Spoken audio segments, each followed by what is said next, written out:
Hey everyone, just thought I'd get my post-game done for the Conference League quarter-final first leg where it finished KAA Gent 1, West Ham United 1 in Belgium. A game West Ham kind of got away with, and it was kind of fortuitous in a way because that was one of the most drab performances I've seen in a long, long time. Didn't look like we wanted it, didn't look like we cared.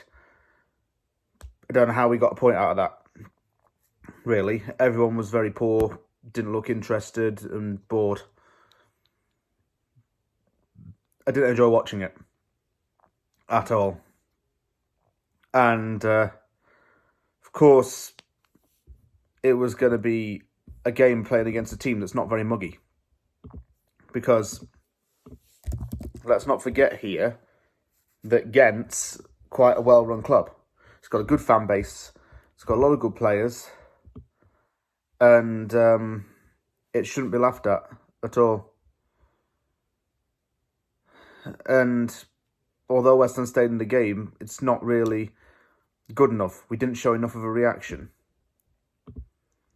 And that's what disappointed me a lot. I'll go into the team lineups to begin with. And then we'll get into the game. So, I'll just wait for it to load very quickly on my machine.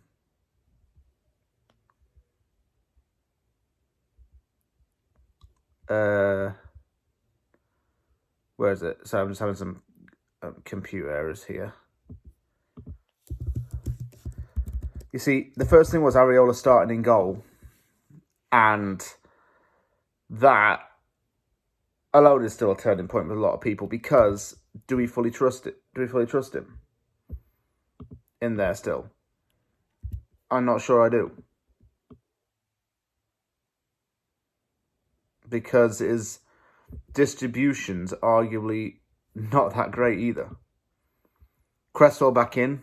Danny Ings starting up top, which I didn't understand. Flynn Downs getting into midfield possession. Ben Johnson starting at right back. And I knew we'd falter with him at right back because Johnson, oh my God, he's horrific at the minute. He's just not good. Gent was on top for the most part. Gift Orban, amazing forward. Caused issues. Some fouls against Downs in the first half. First one wasn't, and then the other one kind of wasn't. He got booked there, flying in a few tackles. Johnson, nowhere to be seen at all. We just looked very open. We have a weak press in the team. We couldn't decide if we were going 3v3 or 2v1 when the ball was coming forward to us. When we got a goal, I was like, what? Have we actually just scored? Because I wasn't even excited, and the tone of my voice was a bit monotonous because I wasn't still excited. It hit Agaird's hand, and it was disallowed, but when 1-0 did come, it came from Danny Ings, and I'm like, what is going on? He's been horrific all game, and he didn't even touch the ball till then. He's just tapped it in from close range, and like, what's going on there? Weird.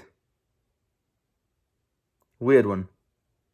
I would have taken him off at the break and probably put another midfielder on. In all honesty.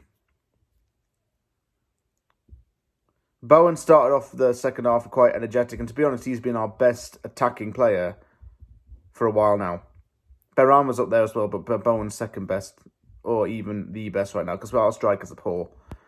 When 1-1 came, it was deserved, and we didn't play well. It was coming. It came from space and defence, not being able to put a tackle in late in the box. Some changes were made. Lanzini and Ings off for Antonio and Benrahma. Paqueta on for Downs, Cresswell on for Emerson a bit later, and Paqueta coming on and played miles above everyone else. He had 2 out of 3 accurate passes, and even had a chance late on where he tried to run one-on-one and was fouled outside the box. It resulted in Piakowski being sent off, and a late chance for West Ham to score, but it didn't come to anything, and it finished 1-1. Like I say, it's a dull game. We got to get a reaction next week. I think the starting lineup was very wrong. You would have thought we'd go for it at least, and, you know, back in a quarter-final of a European competition, we can go for it a bit more, but we didn't even look like we wanted to. I feel kind of sorry for the guys who went out to Belgium to watch that, the guys and girls of the fan base that went to watch that game. I mean, it's a great sick country. You probably enjoyed your time there, but did you really enjoy the football? I don't think so. Very poor. Not good. Now got to face Arsenal on Sunday, which will be another big game that we're going to have to try and get points from. But if we go into that based on how we played against Gent, it's not going to be looking too good, is it? Thank you very much for watching this very quick review. If you like it, give it a thumbs up. Don't forget to sub for more content. Take care, everyone, and I'll see you all soon.